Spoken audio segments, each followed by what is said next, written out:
Yeah. Yeah.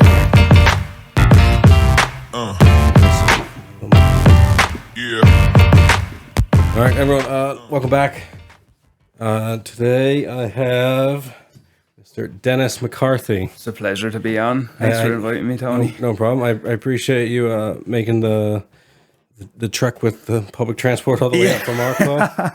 Yeah, I'm not driving yet, so Tony's had to come collect me, and he's a legend for it. I hopped on the Lewis, and you're supposed to change over at one point. I jumped on the wrong tram twice and had to come back. I was there on the phone to him like, I'm on the wrong spot. I'm back on the right way now. No, I'm actually back at where I was. I'm on the wrong spot again. Yeah. I'm not the smartest in there, but there's definitely one brain cell in here working overtime. Yeah. Yeah. Well, like I said, I appreciate it, and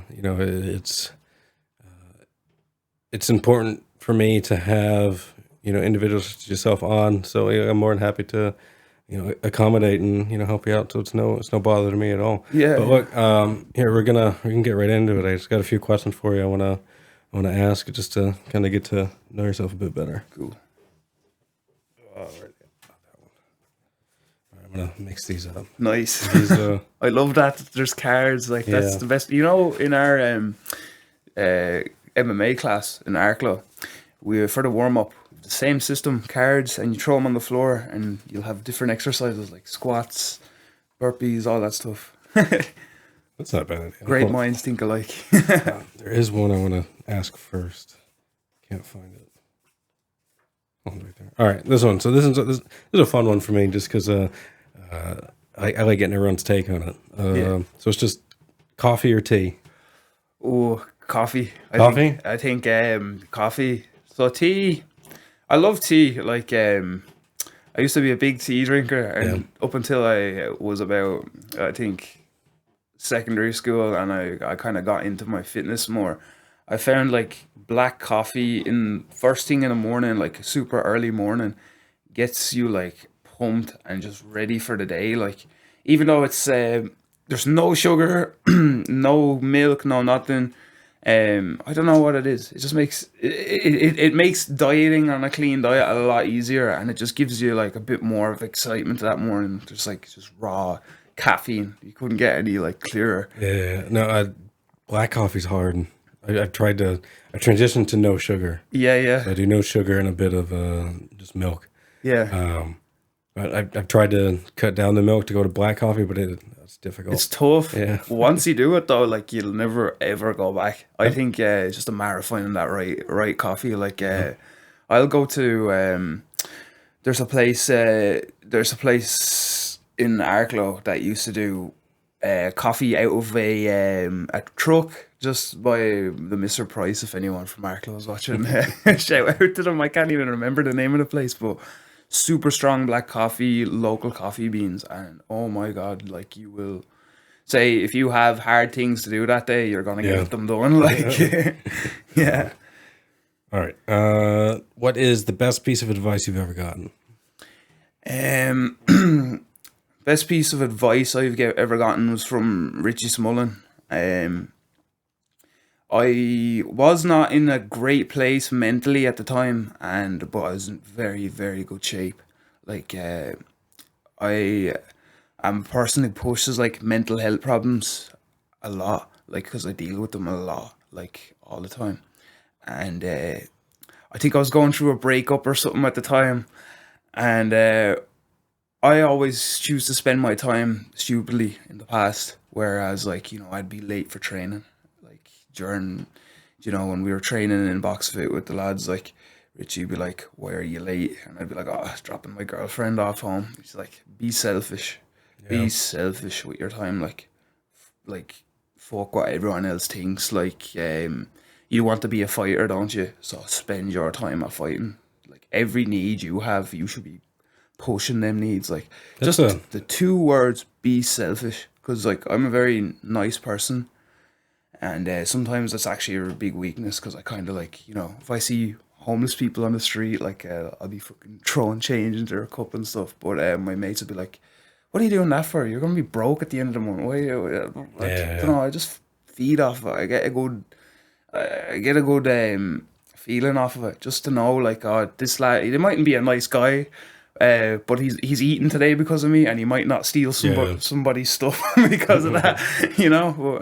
But be selfish. That's good. That's a, you know, it sound. I don't want to say it sounds bad, but it doesn't sound the greatest. But it actually, like, that's good information, because I think a lot of people would probably put their own needs aside to do something for someone else at the detriment to themselves. So, you know, and especially if you're trying to take something seriously, you know, be selfish, especially with your time or whatever. Like that's not terrible advice at all. That's great. Yeah, I remember it was just a big one for me, because his voice would always stick in my head. Like, you know, the lads would be like ringing me after training, and they'd be like, "Oh, come on, hop on the PlayStation with us or whatever. We're playing fucking whatever game." And Richie's voice would just play in the back of my head, and he just like, be selfish. I'd be like, nah, I'm going to bed early. I'm going to bed early tonight. I want to go to the gym before work tomorrow. That's smart. And yeah, there's a lot of other advice he's given me there that's very good. Like even I have this thing, right, where anytime I make a bad dietary decision, Richie will pop up. He'll just see me somehow. I remember I was working in Tesco's at the time, and it was my lunch break on a Friday, and I was like, right, I've been good all week. I've been running all this stuff, and I was actually getting ready for a boxing match at the time. And so I picked up a dairy milk bar out of the sweet section. I was like, right, I'm going to treat myself to this now. First person that walks past is Richie. No way. Yeah, straight away.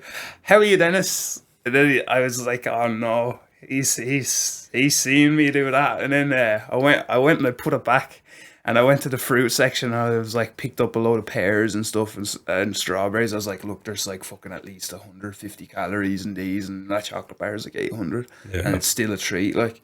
And he appeared out of nowhere. Where'd you put the chocolate bar, Dennis? And I was like, oh, Richie, I was thinking about what you said there. I was like, yeah. And he's just like, a big smile come on his face. Yeah. If you want to be a fighter, you can't fucking eat chocolate. Not even to pass your lips at all. So it was... That's funny. It's I wouldn't call that advice, but it'd be like a great influence, like, you know. Yeah, no, I've heard that from several people before, that you know, that Richie's a good person to have around and good influence on them. So that's awesome. I'm happy he's around. Happy that he's around for you there. So here, next one, dead or alive, one person, who would you want to have dinner with? Dead or alive, one person. Who would I want with me? No, it's like to go have dinner with, like to talk to, or go have dinner with Muhammad Ali. Yeah, yeah.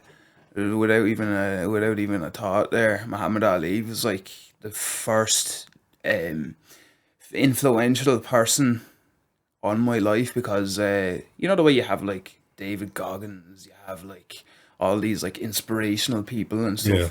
I remember there was a stage in school, like I used to be, as a young lad, I used to be just sitting in my room eating bad food all day. Like there was a point I had tipped the scales at 140 kg at one point. Damn.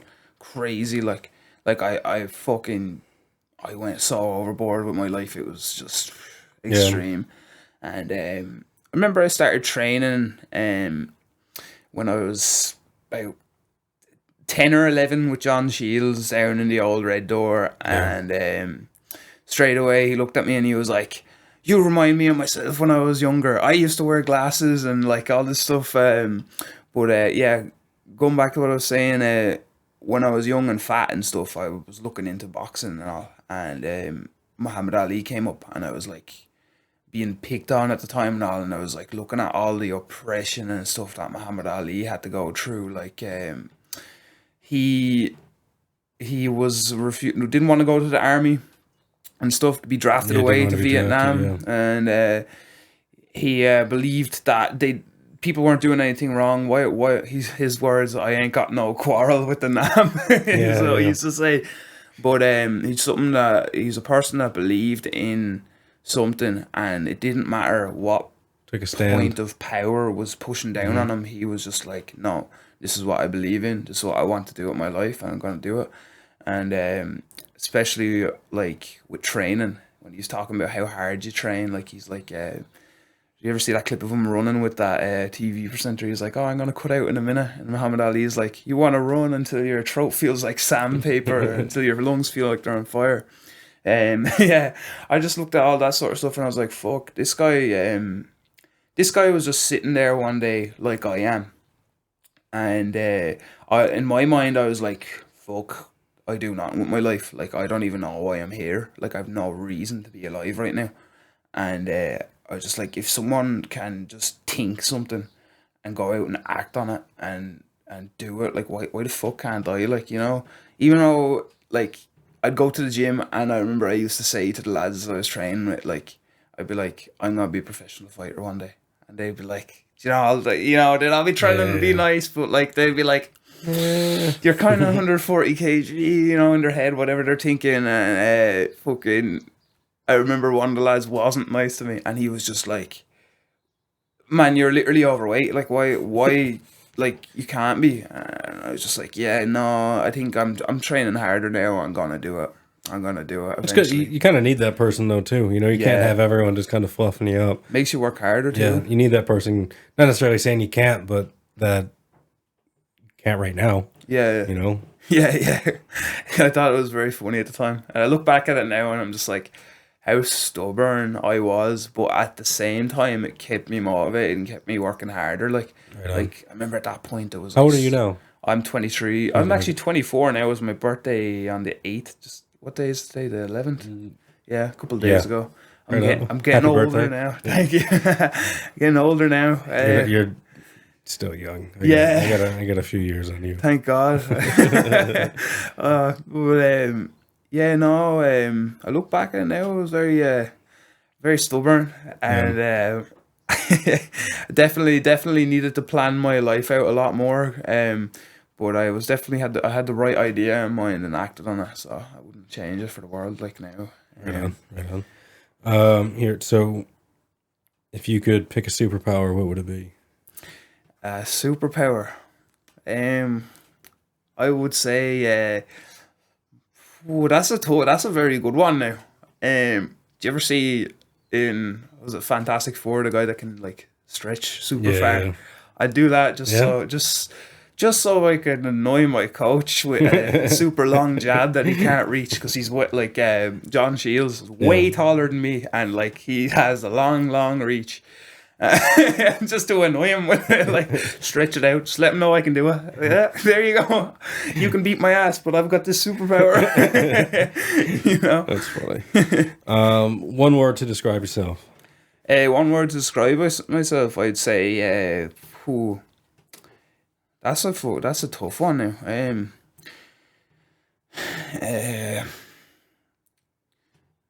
Just evolving. Like,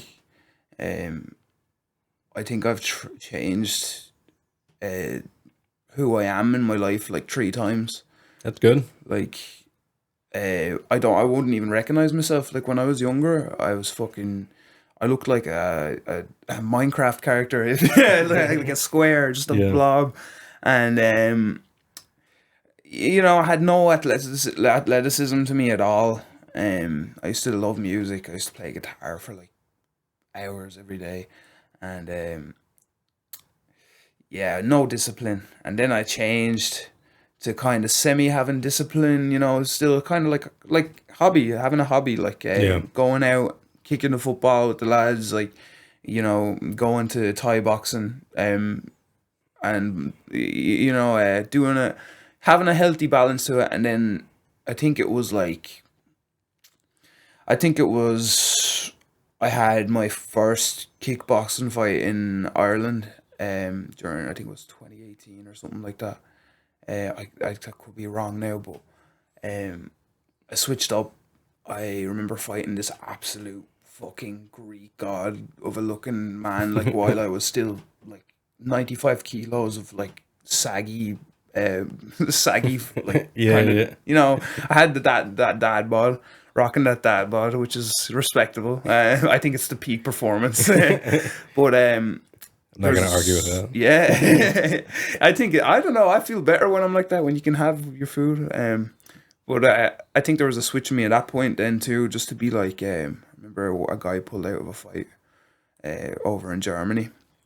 And I was in the gym training, and now I am stubborn. Like anyone that knows me, I'm so stubborn, and I don't use my brain. I just throw myself into things. Like, I remember John was talking about, oh, one of the lads pulled out of this fight, and it's a big fight. Like, fuck, I need to get a replacement for it. Um, and I was just listening in while I think I was warming up with one of the lads or something, like just a pummeling or something. I can't remember at the time. Just doing something, just being like, what are they talking about? Yeah. And I heard him say, oh, this fight in Germany, I need to get somebody like that's 77 kilos. And I was like, fuck it, I'll fight him, John. What weight is it? And he's like, you're only after fighting at like 95 something whatever. And I was like, fuck it, I'll fight him. I don't care. Like, fuck, what else have I got going on? I was working in McDonald's at the time. I'll fight him. Don't care. So I went. I was 95 kilos, and it was a solid month out from the date of the fight, and so I had to start.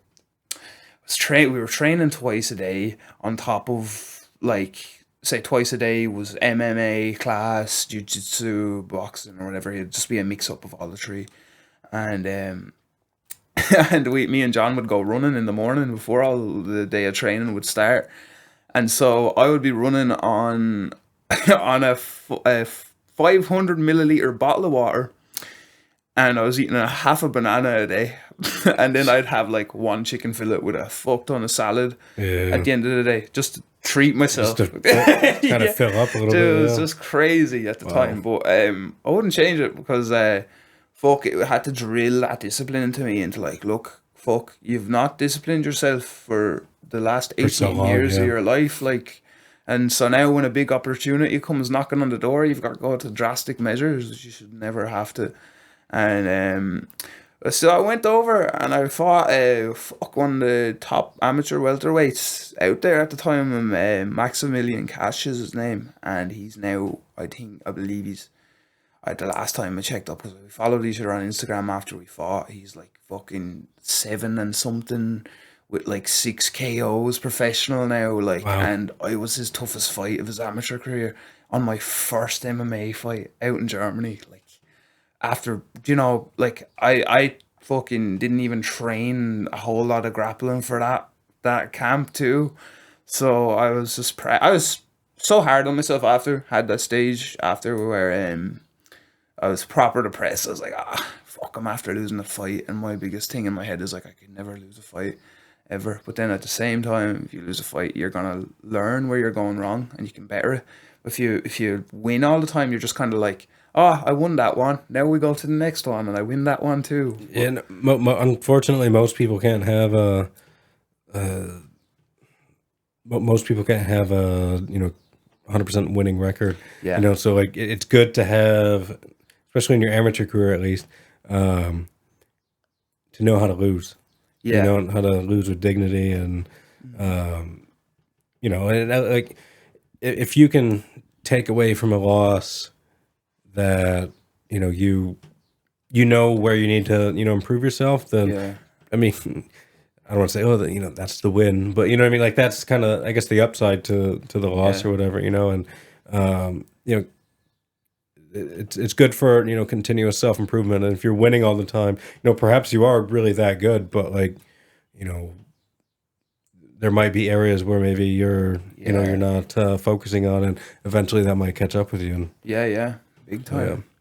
It's like it's crazy, like, because when you get older, I know I'm not much older than I was back then. It was like just after the lockdown and all that stuff. I think we were still in restrictions, but it's crazy. I always say to like younger kids that I'd be coaching, like, about, you're going, like, say even the other day, a young lad, he's got his first kickboxing, I think he's an MMA fight with no headshots, you know, them sort of ones, in a few weeks time, and he was like, his last one cancelled on him, and he was just like, I was so nervous. I was in maths class on Friday before it, and I was like so nervous just thinking about it all day, and I was like, yeah, one day you're gonna look back at that and you're going to realize, why was I nervous? The other guy is nervous too. Like, he's just nervous as I am. But if Yeah, you yeah. just pretend you're not nervous, then you go into the ring and you're just looking at him like, whatever, like he's not. He's gonna be more nervous than you because he's like, why is this guy not nervous? Yeah. You know. I think it's really cool because I look back at that now, and I'm like, geez, was doing very well. Like, you know, for your first MMA fight to go in against someone that experienced and not get, you know, like, my coach was honest with me and he just said, I'd be happy if you just go through the whole rounds, like, and, you know, just not, you know, not let him finish you, submit you or anything. Yeah. And fuck, even like winning exchanges standing up, man, like, I'd say, you know, it was crazy to watch. Like, we just worked that hard, we got the job done. We came short on the grappling and the things because we weren't, I was training for a kickboxing fight, but that's where we've been working now the last while, like fucking big time. And I just can't wait to step into the cage again, like, just Right on, to fucking, you know, have it more well rounded now. What do you have a hobby outside of, you know, like combat sports in general? Not really, no. Everything, I'm a bit boring, like. I work in a supermarket, I work in Aldi, which is very good for the mind, to be fair, because it is hard. And fighting is my hobby. It's my hobby that I've turned into. It's my hobby. It is therapy for me. Like, genuinely fucking. If there is, like, you know the way they always say, like, oh, people should go talk to somebody if they're finding mental problems or whatever. I think if you know, a mental problem comes from you're not happy in what you're doing. Like, so if you're sitting there and you're in a job and you don't like that job the whole day, your mind is ruined already. And then you go home and you just watch TV or something. Watching TV is like, fair enough, it's a little bit therapeutic, but you're not actually, like, you're not giving yourself. You need to do something, you know. Yeah.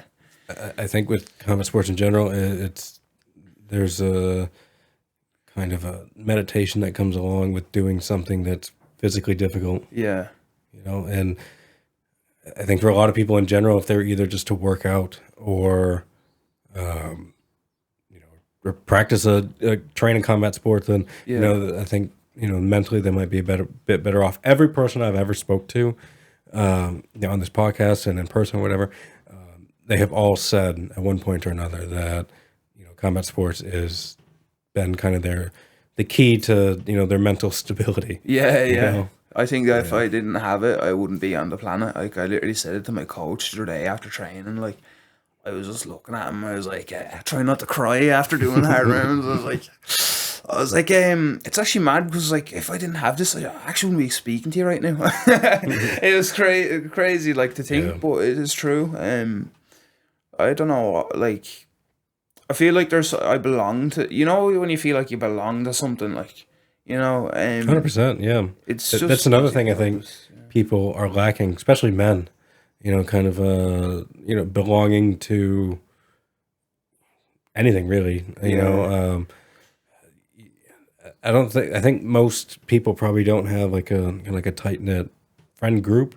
Yeah. But you know, like these training sessions that you would go to, like you know, for either it be, you know, like striking or, you know, grappling, jiu-jitsu, MMA or anything like that. Like, you're all kind of in this struggle together to do something difficult. So like you all know you're all suffering together basically, you know, and you have that one thing in common. And I think that really it's weird to say, but like suffering brings people together, you know? Oh, big time. Yeah. I was listening to one of your podcasts with Rian on it. And I really like when he was saying about when he was sparring and Peter Creeley came over and said it's about who suffers more in there is the winner. I was like, that's the coolest thing to think about. Like, you think about that when you're training, man. Like, you know, you're going to push yourself every time, like, you know. Absolutely. 'Cause you're just thinking, you know, you're doing your fucking sprints on the ski machine, assault bike, whatever, you know, just things that are fucking hard. If you're just thinking in your head, right, 10 rounds. And you do 5 and you're like, I want to leave it at 5. But if you're like, fuck that, like, the other lad's going to leave it at 5. I'm going to go to 10. you know, and then go for a light jog after, you know. It's pretty cool to think about, like, having people like that around you just strengthens you. Think about if Peter Queally wasn't there while he's sparring, and it's just dead silence in between rounds, and they're sparring, and he's like, fuck, this is tough. And then we just jump back into the round, and there was no energy given from Peter there, and then it would drop off. Then, you know, the work weight would drop off because Peter's not there, because the family is not working together. Yeah. I think that's cool to think of. All the lads up there were around each other. There's a lad standing behind you on the bag, so you're hitting it harder. Like, you know, that sort of stuff is fucking brilliant to me. And you know, and there might even be people up there, maybe, I don't say you don't like, but, you know, maybe they just kind of irritate you or whatever, but like, you're still doing this thing together. So it's like, it is in a way kind of like a real family. Everyone's got, you know, some family member or something where it's like, you know, that person just kind of drives you crazy, but, you know, you're still family. So you're, you know, you love that person regardless or whatever. Yeah. All right. Favorite movie? Favorite movie? Ooh. There's a... Okay, so my nerdy side will come out for this one. And then I fucking think I have like two personas for some reason. Like, my favorite movies, well, I'm a nerd, is Star Wars movies. Okay. I watch everything Star Wars. Nothing wrong with that. I'm a big fan as well. Yeah, absolutely everything Star Wars, from the kids shows right up to the adults. Yeah, absolutely. Movies. Yeah. And Clone Wars, those are the best. Hell yeah, those are great. Yeah, they are so good. Like, and there's a lot of them too, which is awesome. Loads of hours of watching that. Like, I can't wait to watch them with my kids. Yeah, and teach them about it too. Like, even like, they have the games for it. Like Lego Star Wars, grew up playing that. Like, as funny as it sounds, I actually booted it back up there the other day on my rest day, just to be like, was it actually that good? It was that good, by the way, and not even any shame to admit that. But Star Wars is a big one, and I think Creed was a big one too, when it comes for motivation and training, because you watch the Creed movies and you just feel like, no, I gotta put Rocky before Creed, because Rocky's the OG. Like, he's right on. Especially Rocky Balboa, was fucking big on mental health, and I think it was like, you know, no one believed in him and all, and he was like, fuck it, I'm coming back and I'm gonna win, and he fucking, you know, he did. And he did it. Yep, he did it. What would you prefer, city life or country life? So this is a hard one to answer. I like my small town in Arklow, and I feel at home when I'm in Ireland. But I'm a real big. I love Arizona at heart. Like, I can't. I grew up fucking going over there every Christmas with my family. Like, and just. I don't know what it is, man. No matter where I go, I just feel welcome over there. Like, America's great. I went over for the first time as an adult there last October. Okay. And I had a boxing match, so I went over for 3.5 weeks with the idea of, I need to continue training camp over here and find a gym. And I just went with my family, like, and sent it. I was just like, right, gyms in Arizona, Gilbert, and all these gyms were showing up. I went to one that actually closed down, and it turned into some sort of CrossFit gym, which I ended up training at just because, why not? Like, it was an experience, and I met some pretty cool people doing it too. But I remember I just ran into a guy in my family used to go to the pub to catch up with each other at the end of the day, you know. And I used to get soda water, and I used to annoy the fucking the waiters and waitresses ordering it because it was free over there. Yeah. And I remember I met this guy out of nowhere, coaching in he's coaching in Jab Fitness, which is an MMA gym over there. And I was talking to him. He was telling me, oh, I used to fight when I was younger and stuff, and whatever. And he's like, you're from Ireland, are you? And all this stuff. Kind of just talking to me, getting to know me, and I was telling them about it. Like, I was like, oh, I've got this boxing match. I'm fighting 2 lads on the same night, and I'm in training camp for it right now, and I'm training in this little box fit gym called it was called Rumble Boxing, that's what Yeah. it was called. It was fucking such a cool gym to be in, man. Just atmosphere, like it was. That was in Arizona, right? Yeah. The Gilbert, there's a load of branches of that. I was in Gilbert, and I was like, yeah, well, I'm missing that striking coach and grappling coach and all, that atmosphere. I'm missing that, like. And he's, oh, cool. What gyms were you looking at? And he was asking me. I was like, all right, there's this one, Jab Fitness. It's kind of far away, but I think I can Uber there every day pretty handily. And he was like, oh, that looks like a real bad gym. Look at the page at it of it. And I was like, oh, this guy doesn't seem to like it that much. And then I looked at the page and he was like, scroll down. And here's a picture of him holding pads up fucking for this gym. And I was just like, that is fucking so cool. Like, you mean to tell me I come into this random pub in Gilbert and sat down, had an absolutely random conversation with you, and you turn out to be a coach at this fucking gym, like. And he's like, yeah, what are you doing tomorrow morning? 8 a.m. I'll pick you up at your address and bring you to the gym straight first thing in the morning, like. Oh, and yeah, that's awesome. it was so cool because the first day I trained there, literally they left me by myself in the gym with the keys, everything, just not a bother, straight away. I have fucking John Long, like, just kind of runs things in Jab Fitness, like he does all the classes, and he all night striking. He's got his own, like, he's big on his marketing and stuff for his gym too, and for his fighters, which I think is pretty cool. But I would be going. I'd be first thing on a plane straight over to them, and but the hard thing is, like, I want to be in two places at the same time. Like, I want to be able to train with Kieran and Richie and all the lads, like Carol and all, and to train with them. I'd love to go like 3 days in Ireland, 4 days in the US, but I have to pick one, I suppose, and it's tough. Yeah, it's American culture is pretty open to, like I said, the first day there, they kind of left you with the keys to the place. Yeah, crazy. We tend to be very open and trusting, and a lot of people, at least in where I'm from, it seems to be like that. Yeah. But cool. So, can you tell me how kind of combat sports has changed your life? Combat sports has changed my life, in a sense that, like, I used to be the kid in school, and I would, let's start from when I was born. When I was born, my mom said, I told her about coming on the podcast, and I was like, I haven't really gone public with an interview or anything like that in my life. And only recently I've been posting things where I'm actually talking on it and not like just hitting the pads or like, doing a drill or whatever.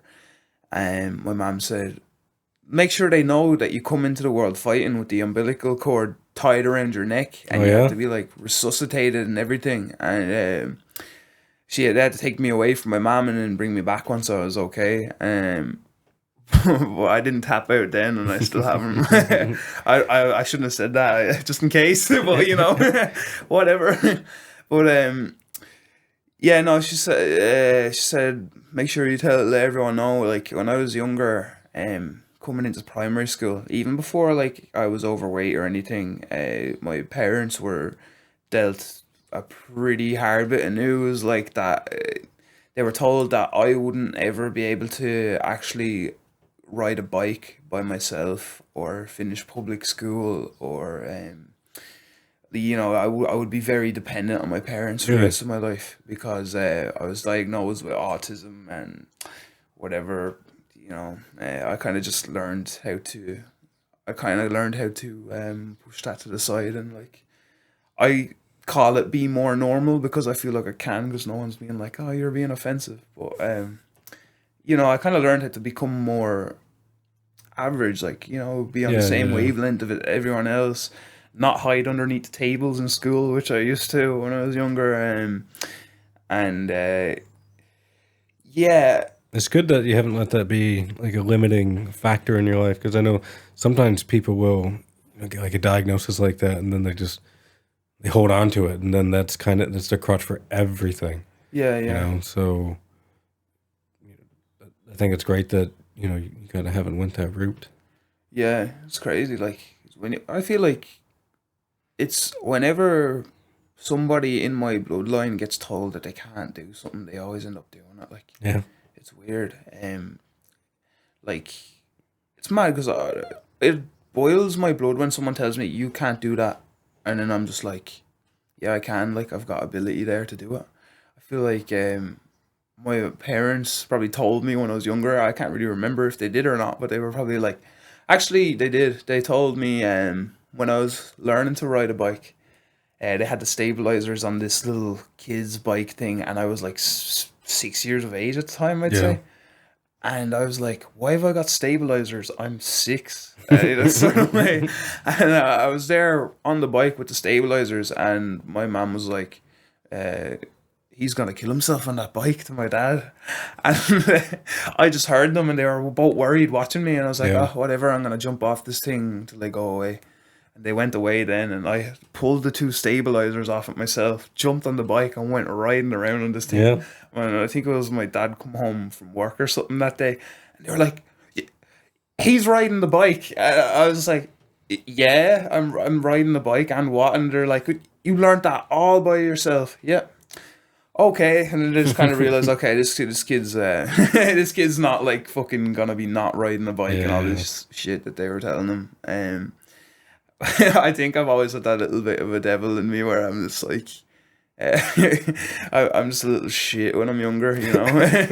Like I've got a little cousin now, and he's kind of reminds me of myself when I was younger. Like, you know, whenever my uncle sees me, and he's with his kid, he'll be like, throw a kick at him, and my little cousin will run up and just round kick me in the arse or something. Like, I'm just like, yeah, that's like fucking. If I was, you know, more in touch with who I was when I was younger, I'd probably be like him, like, you know. Yeah, yeah. I think it's just cool to see like the fucking same shit I had is in the next generation of my bloodline. Like, it's pretty fucking cool. That is cool. That's cool. Yeah. What would be your most memorable moment in combat sports? My most memorable moment would be a breaking point in. I've got two for you, right? I've got one, which was a breaking point where I actually believed in myself and I had purpose for fighting.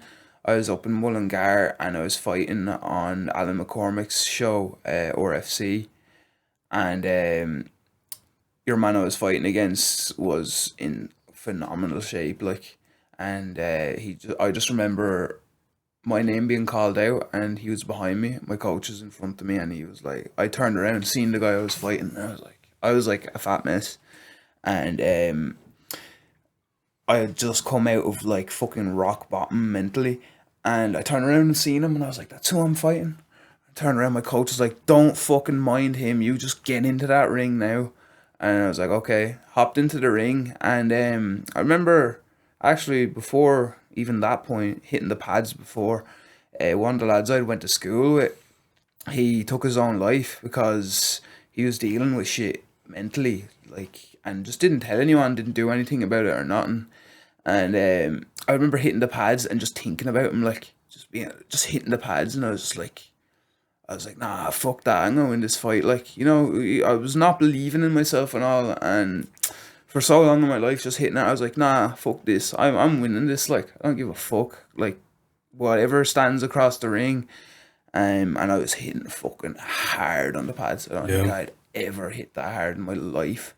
And I was like, to my coach, I was like, Brenny, take a video of me and send it to my dad. And he did. I need to get that video. But I was just hitting the pads, like, and I wasn't getting tired. Like, they were telling me, nah, calm down, don't waste all your energy before the fight. And I was like, nah, let's do speed kicks. Fuck that. I'm going in there already. And come to the fight then, and I was looking at your man, and obviously going back to that, and he looked way bigger than me and all. Hopped in the ring then, and I'd say your man was looking at me, and he was just like, he's a fat mess. I'm gonna knock him out like straight away. And the first bell went like, and he just came. I went to touch gloves with him, and like he didn't even see that I went to touch gloves with him. He just swung at me and clocked me straight in the face. Really? And fucking, I just remember taking it all on the face, and I was like, fuck.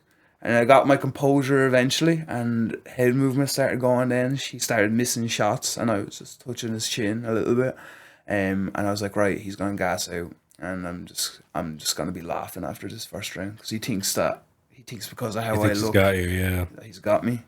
And I remember after the first round, he was like proper pushing air out of his lungs, like he was bollocks, and I was in the corner, and I was just sitting there looking at him, and I was a bit tired too. I had barely touched him after the first round, but I was like, I knew what I could do, and my coach was just screaming in my face like, "You need to move your head, whatever." And I just like brushed him aside, and I just looked over at your man, and I started laughing.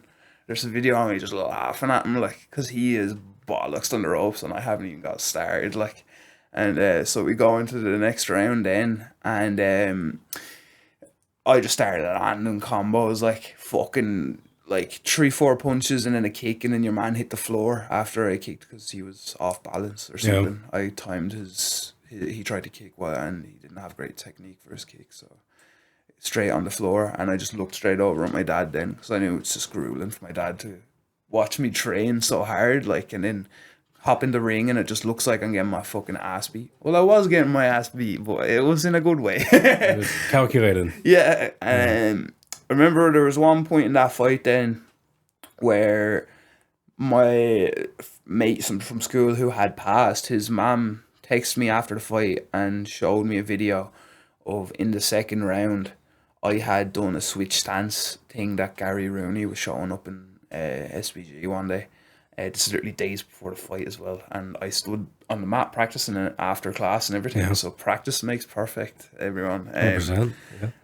I landed the same switch stance, left hand on your man, and knocked him out like he straight away. Just landed at the end of the first round, and then like kind of probed it. Second round, landed it, went down straight away, and the ref stopped the fight. But you can see, like, in the video, there's like an orb going into my left hand. I'm a believer in spiritual stuff, and I'll openly say, like, I do believe that fucking my mate from school had given me like power to actually fucking believe in myself. And I kind of pushed my left hand into your man. He's like, just fucking let it go because it's there, and won that anyway. And I think that was number one breaking point for me fighting, like. And I think the number 2 one was going to Germany and fighting on the GMC and having the big lights and the camera in my face and all, shitting myself, like, just being like, a big proper event. Yeah, I was just like, I'm from Arklow, like this shit doesn't exist, like, you know, I only see this on the telly, like, you know, and just a big light in front of my face and the camera, and it's just, you know, taking it all in and realizing, like, if I work hard enough for something and I throw myself into opportunities that are there, like, I can actually fucking do what I want, like. Yeah. Like, I lost that fight that day, but I think I was the happiest I've ever been in my life that day. Like, fuck me, man. It was surreal. That fight was. Yeah, that's great. You know, to experience that, you know, the light on, to experience, you know, all these people, big event, big venue, cameras, everything. That is, it's a lot of pressure for, you know, for people to take, and you know, to handle it well, or to handle it even okay, I think it's tough, you know, especially if you're not your first time, for sure. Like, unless you kind of grow up under that, you know, under, you know, those kind of circumstances, then it's certainly tough to have to overcome that. But to be fair, it's a cool experience, you know, like, it feels so great, you know.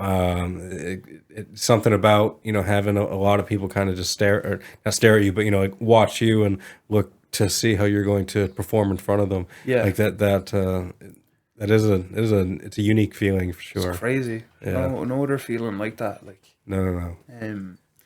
Like even you forget that everyone is there at a point, but it's just crazy walking up to that octagon. You're like, what is going on here? Like, it's so cool. I think I think it's great. I don't think there's any other sport compares to it. Football, stuff like that. Yeah, there's passion in it, and I played football for a good while. I used to play on the wing, and I was that fit to the point where I'd be given full back sticks saying, "Are you fast?" And then I just go, and I'd be past them. They'd be like, "Fuck off, man," or whatever. But yeah, fighting is complete. It takes discipline. That's why you have to be. For sure. You have to be a good person and a good disciplined person. Yeah. To be good at it. Hold on one sec. Okay, it is going. I almost had a little mini panic there because I couldn't see the red light up on the screen, and I'm It like, oh happens shit, we're not. sometimes, It has happened before, and it's devastating. It's horrible. Yeah. Worst feeling in the world. 'Cause you either have to try and go back and organically have that conversation again, which is near impossible to do, Yeah. or you just kind of gotta just Run it skip again. it, or just skip it, leave it out. yeah. Yeah. And yeah, it's a bummer, but nope, we're good to go. Yeah. Thank God. All right. What do you do to prepare mentally for your fights? For my fights, I have this down to a T. Do you have like a ritual or? I am so happy to be surrounded by the lads that I was at the start of when I first started fighting, to learn off them. Aaron Linnon, I learned this off him for nerves. Now I'm a big bag of nerves when it comes to fighting. Well, at the start I was anyway. Now I kind of just learned to enjoy it. But what we do is you bring your pillow with you to whatever venue it is. I got a nice pair of noise cancelling studio headphones. I can't hear a thing with them. So there could be cracking pads next to me. Don't hear them. So what you do is I'll ask the promoter, what time am I going to fight at roughly? And they could say, oh, you're fighting at 8 o'clock. So I'll set my alarm for 7:30, 7:35. I'll be exact with that time. Because what happens then is I'm going to stick my headphones on, and it could be music that I've listened to during training camp to keep me motivated training. Yeah. Or it could be a big one as of late has been motivational speeches with Tyson Fury, Muhammad Ali, Floyd Mayweather, Conor, like just a load of stuff like that. People that are successful and their point of view on it, like, and I can kind of be sitting there half asleep before I fight, like, oh, that's pretty cool. My mind isn't even on the fight. Like, I've done the preparation for it, and you don't have time to be nervous because you end up falling asleep and you wake up 20 minutes before you fight. So you wake up and your coach is like, right, come on, warm up, hit the pads, start shadow boxing, whatever they want you to do. And there is no emotion to it. You just warm up, and then it's time to go in the ring. And you've done all the work, so you don't have time to be nervous. You've warmed up, you hop in the ring, your opponent's in front of you, nothing can go wrong. I think it's absolutely foolproof. So if anyone is looking to adapt to nerves, like, I try to push it into the kids so much. Like, I'm like, get yourself a good pair of headphones, don't listen to nobody, go asleep before your fight, and coach will call you when it's time to warm up, because you're not thinking about it then.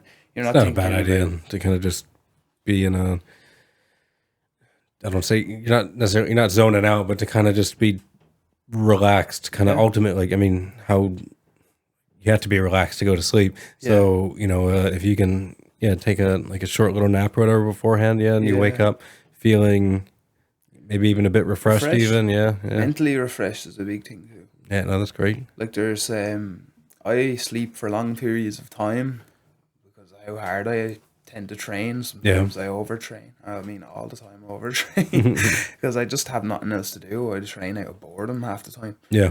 And to be mentally refreshed before you go into a fight is so good. Like I've went into fights where I am worrying, like, he's bigger than me. What if he catches me with the right hand? What if all this stuff. And it's just silly, like, one or two fights like that. It's just silly at the start, and there's no skill to it. It just becomes a slugfest, and you don't want that. if you've trained a skill for such a long time, you want to be able to use that. So I turn it into a slugfest with, negative thoughts. Let's go sleep before that fight and hop in there and use your reaction, your timing, all that stuff, Right on. techniques. And the less cardio you use, the better. Right on. So, in combat sports, kickboxing, MMA, like there's certainly risk for injury. Yeah. Like what is it that, do you do anything specific to kind of mitigate For injuries. Yeah. So I used to not do anything like stretching or warming up when I was younger, which Yeah. you get away with when you're younger. So like when I was 18 years of age, I'd get away with it all the time. I'd literally go run 10K. First thing, no warm up, no nothing. I'd run it, I'd go home, shower, and I'd be straight on the PlayStation or whatever, Yeah. killing time. And now, if I run, I will feel my legs if I do not warm up and cool down. When I'm in training, I will be doing some sort of grappling and I'll feel how tight my glutes are, my hamstrings and all. They're all going to be sore because I've gotten older now. They're repairing at a slower rate because up until I think it's year 25, your body naturally just gets stronger and stronger as much as it can. So you get away with no recovery and all. But now I feel it the most where I can't hit the bag all day and I'll start to get sore elbows and my hands will wear down. Your back starts to get sore. So making that extra day of recovery training, I think that's so important. Like the ice bath, sauna, even like you can do cardio while you're on your rest day, swimming. Like that's been brilliant the last while. Even though I'm so bad at swimming. Like it's funny, people just look over at me and I'm there doggy paddling in the pool. One big thing as well is like if you ever see recovery boots, there's a place in Arklow, the Hotbox Arklow. It's like what's that? So recovery boots are like compression. Yeah. They are brilliant. Like especially a full There's week's a training. couple places here that you can go. I always call it the Flow Lab. It's a Flow Recovery Lounge.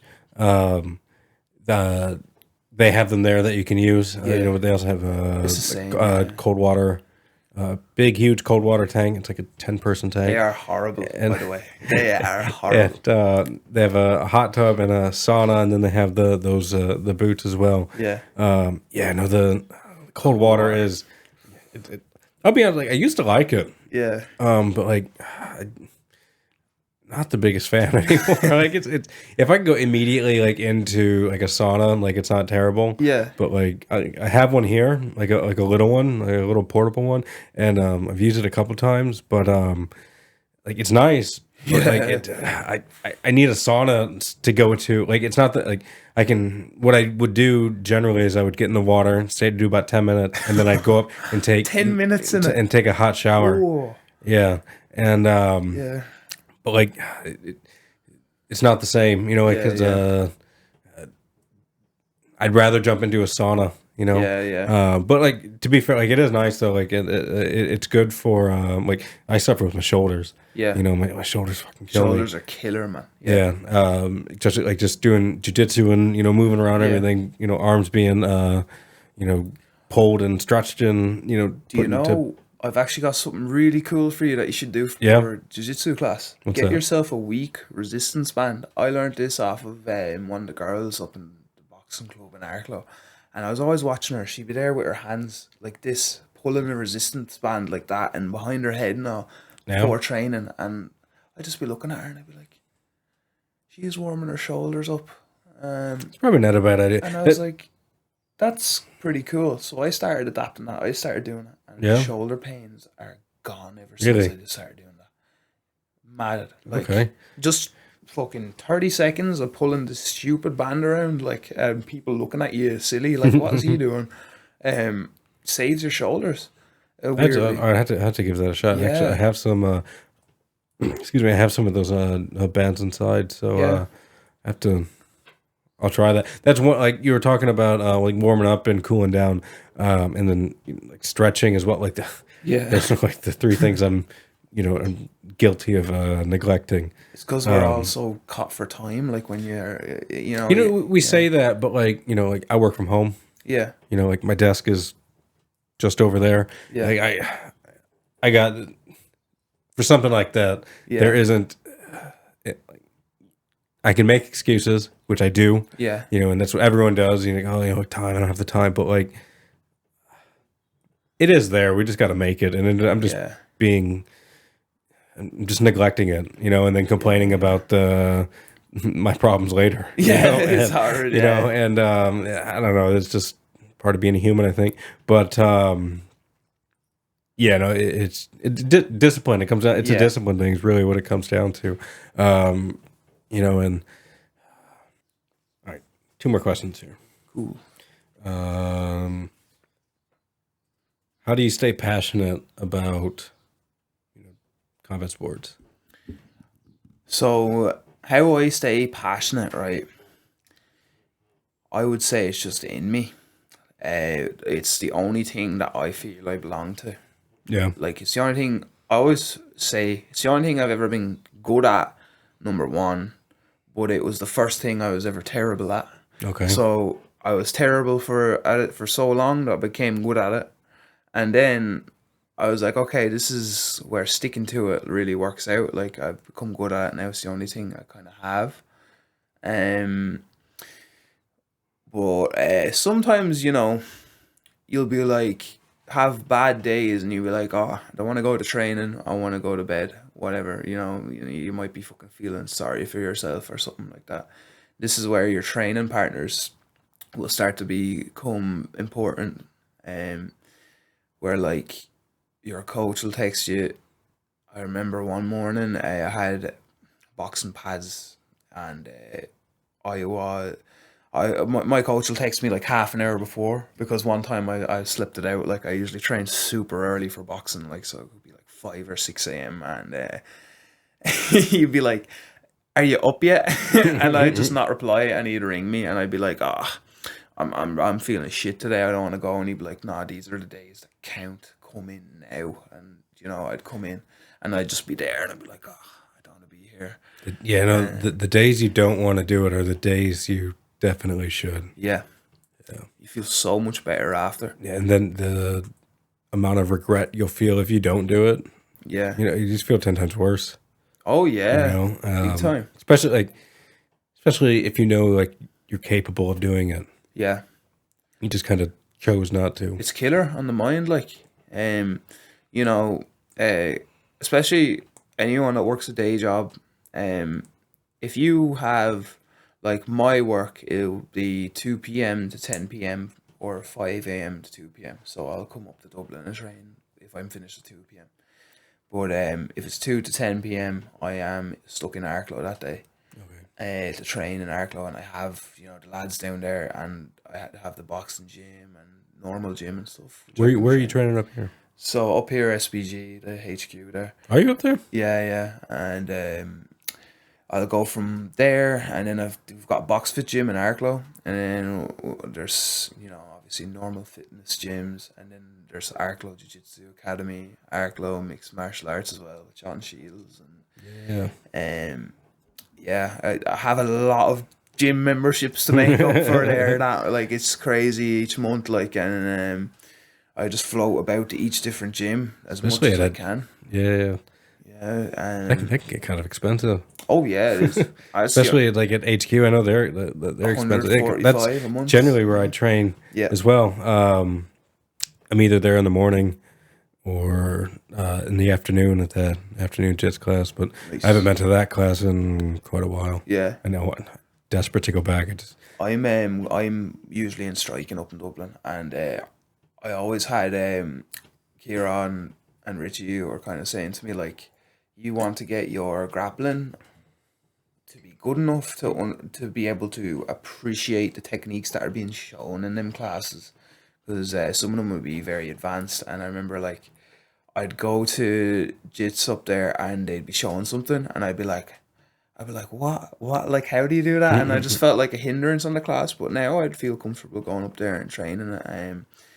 So I'll try and make that jiu-jitsu class a lot more. Like, I train for the most part down in Arklow for jiu-jitsu. So, do you train with what's it, Derek Black? Be Dean, East Coast Jiu-Jitsu. It'd be Dean Barry and Brian Kelly are running the one in Arklow, and it'd be the same. Yeah. So they're so nice, man. They are. I've always wanted to go down there. Yeah, you should. Yeah, we have there's open mat in Arklow on a Saturday and Sunday, and I'm not sure what the East Coast open mats days are, but they're so fun. Like everyone there's so funny. Like you have such characters there. Like remember one day my friend Ben, who I actually met from training jiu-jitsu down there, he wears braces, and one of the lads had just got a brand new rash guard, and we were doing nogi, and he got his brace. I don't know how it happened. Got his brace caught in the rash guard.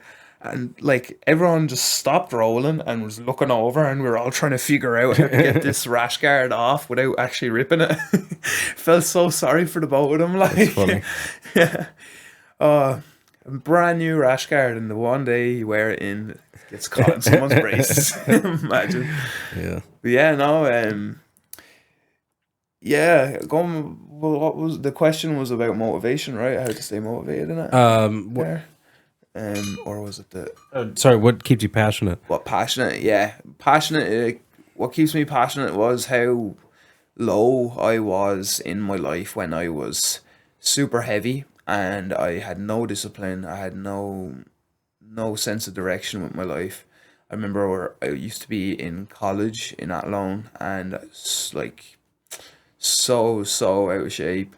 And people used to look at me, and you know I was that heavy that people would look at me and start laughing, and they'd just be like, the size of him, like holy shit. How tall are you? I'd be about 6 foot roughly. I actually haven't measured myself in years, so fucking be roughly around there. Yeah. You said you're about like 140 kg. Wow, so like almost like 300 pounds, isn't it? Yeah. Wow. Yeah.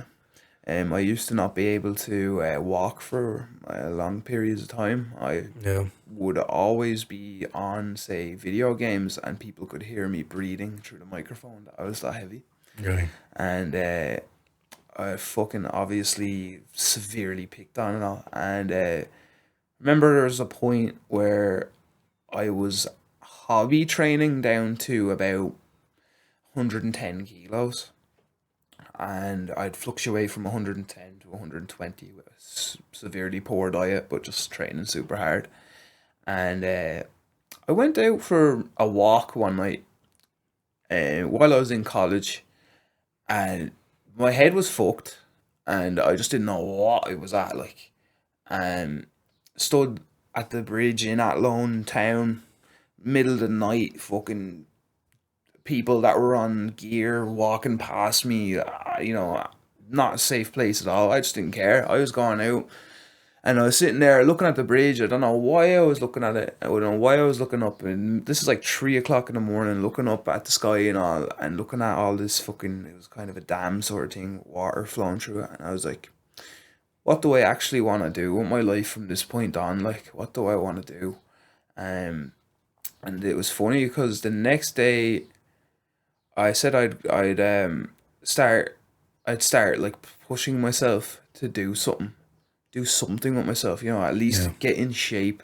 Anyway, the next day, Kieran Smullen rang me, and he said, "Hey, I'm going up to SBG Concord.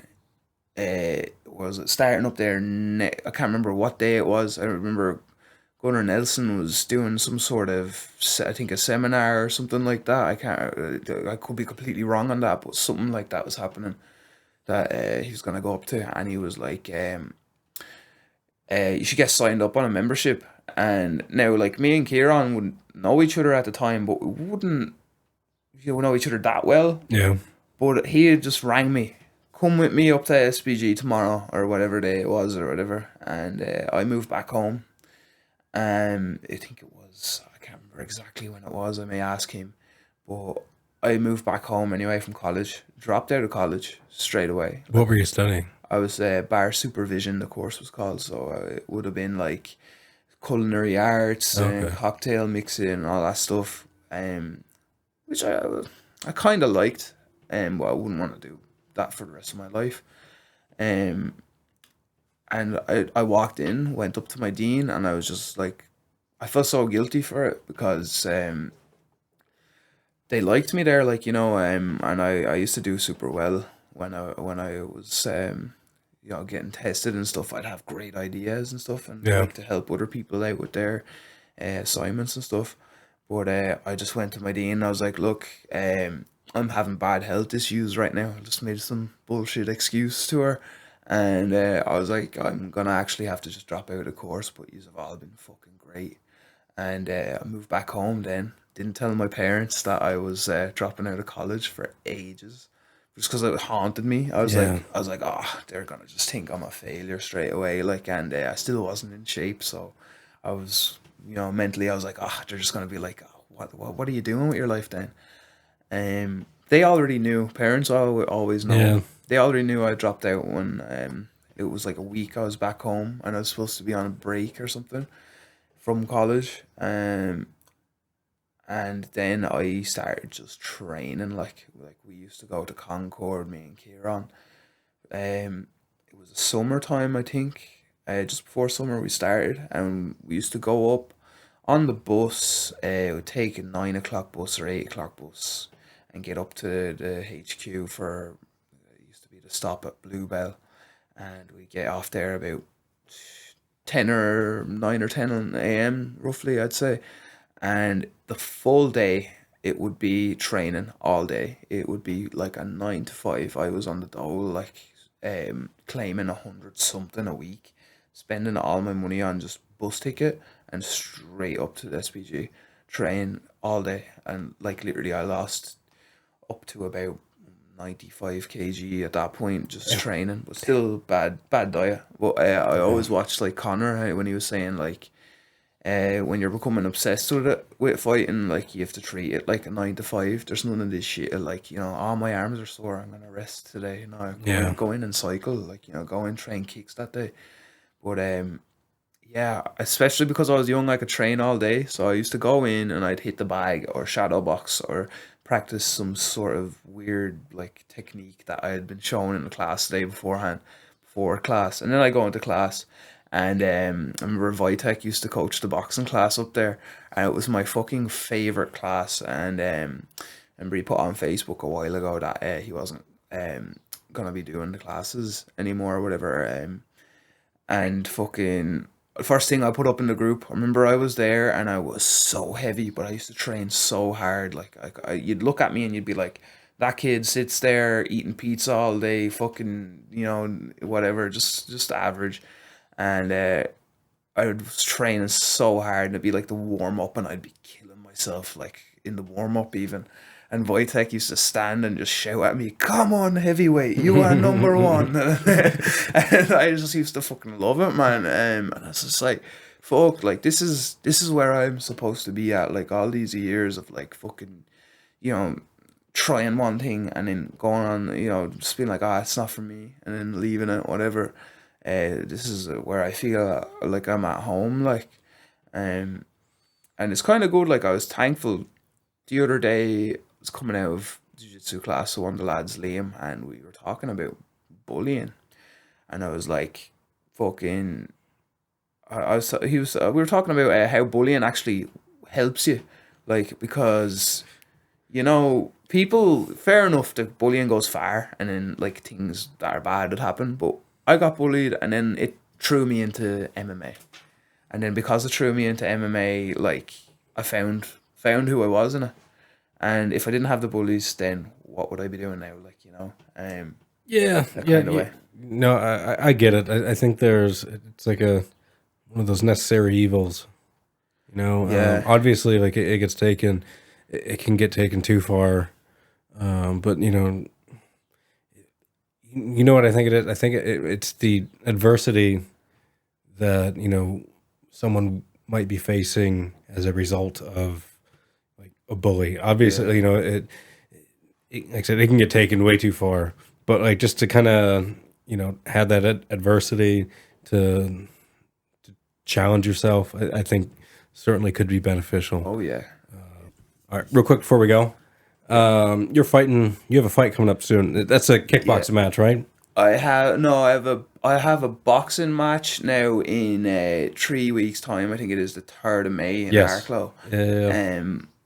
We've kind of had it's a problem getting me matched, so we've had like change of opponent like 3 times. But for the minute, I have one match. But hopefully it stays there. And for the plan at the minute, yeah, if I've got a boxing match at the minute it's gonna be in the sports center in Arklow, Right in my on. hometown.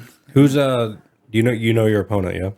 I actually don't know who he is. No? The promoter sent me his name, and I can't even remember it. I think it was. I hope he doesn't watch this now. If he is, Do you find this to be kind of beneficial? Like, yeah, you know, it's, you're not kind of stressing about it or something like that, or it's. I want to get better at it, so I want to be active. Like, you know, I want to be active boxing. Like, that's my expertise is boxing. Like, yeah, so I feel like they could throw anyone at me in there, and I should be able to win. Like, because that's my bread and butter. Like, you know, um, but it's gonna be exciting. I think I have a feeling it might be my last one in my hometown before we're moving on to the bigger shows. Sadly, but you know, I'd love to bring something back one day in the professional boxing, back to my hometown. But oh yeah. probably too small for that. But we could maybe build something. Yeah. What I was gonna say, um, yes, are you doing anything in particular for this? For this one, so boxing's mad, right? You can do different styles of boxing, like Yeah, so many different styles, and I have been working on Soviet sway style. I've been working on Philly shell. I've been working on absolutely like so. Boxing's crazy because you can craft. You can train one basic style of boxing for your whole career. Or what I'm doing is I'm like listening out to what the champions are saying. Like Floyd Mayweather is a prime example. He's not just a one style of fighter. He has like several. he has a Yeah, Muhammad Ali in him. He has a Mike Tyson in him. He has Golovkin in him. You know, he has all those different styles that are trained in him over the years, and I think that's important to do in my game as well. So, like, I'll go pressure fighting for one fight. I'll be like, right, this fight the opponent is taller, so I have to be a pressure fighter, get inside the jab, work the body, shut the body down, and then you know eventually finish or counter punch. yeah. I work on different things, different training camps.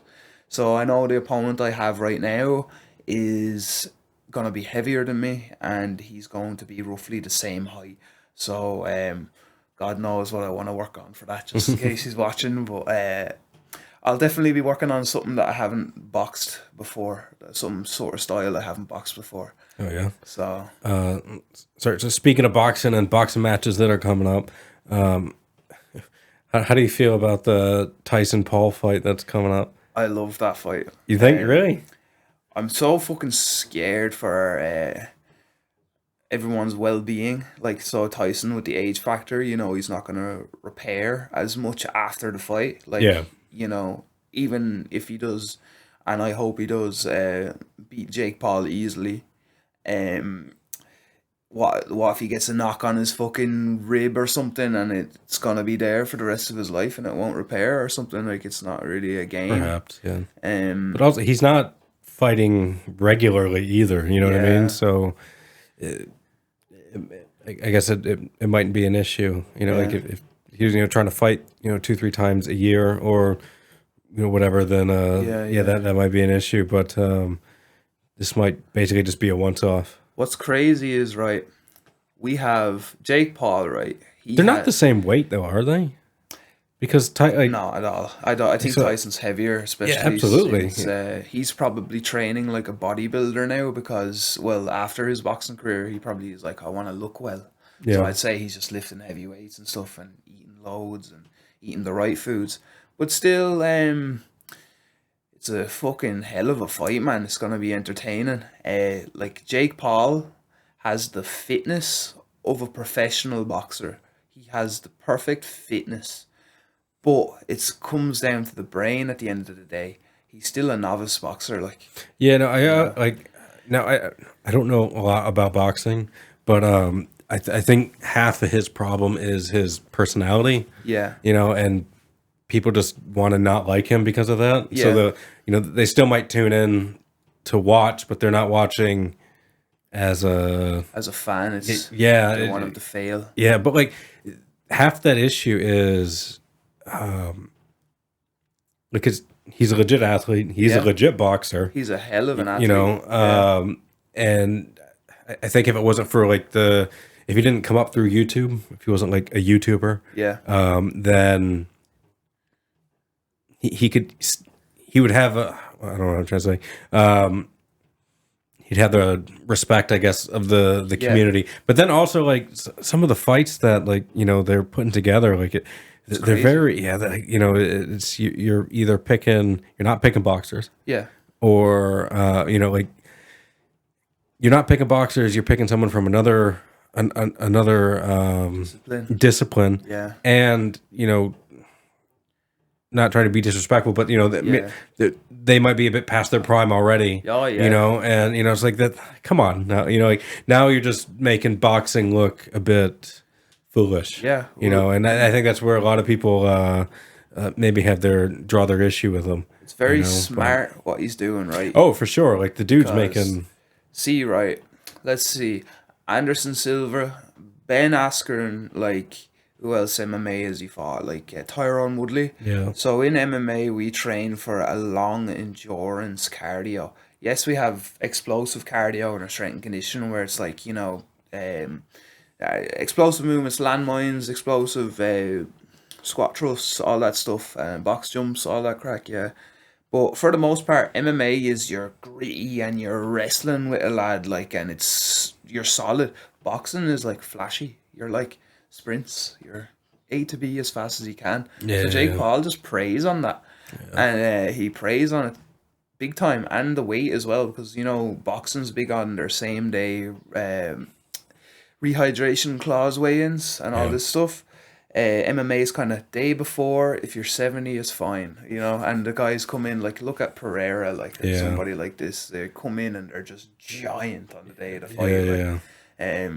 Jake Paul prays on that. He's like, MMA guys, okay, you fight 77, fight me at 77. Oh, by the way, there's a rehydration clause in this and all this stuff. And it's fucking smart what he's doing, like, because yes, they're better fighters than Jake, but he's able to beat them because he's training, playing the game. He's training that explosive A to B more, and he's just staying far away from them. Like, if they get in and they scrap with him, they hurt Jake. If it was an actual fight, he'd be in real trouble. He'd be gone. Like look at Nate Diaz, man. Like, Nate Diaz ain't going down for no man. No. Like he is. I think he's the toughest fighter there is. Nate Diaz. Absolutely, yeah. He's like I